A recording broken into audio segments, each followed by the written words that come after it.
This is unit number 2, video 3, calculating average atomic mass. So we know that atoms on the periodic table, we've learned that they're going to have different isotopes. So that means they're going to have different variance number of neutrons, which is going to calculate into their mass. So what we use to calculate kind of an average of how much does copper really weigh, or how much does hydrogen, not really hydrogen, but how much do the different atoms weigh, we're going to calculate them using the average atomic mass. So what we have on the board is two isotopes of copper. We've got copper 63 and copper 65. Now remember, these numbers are just showing us that we're varying in the number of neutrons. So here it's giving you the mass of copper 63 and the mass of copper 65. Now what we have here is percent abundance. What this is telling us is, what do we see more prevalent?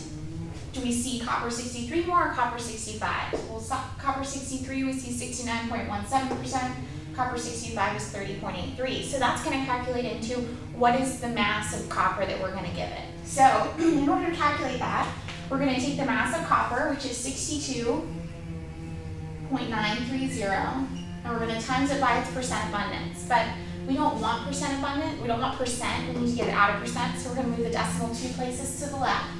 So times 0.6917, and you type that into your calculator and you're going to get 43.53. Okay, we're going to do the exact same thing for copper 65. So we're going to take 64.928, and we're going to times it by its percent abundance, so we need to get it out of percent first, so 0.3083. And this is going to give us 20.02.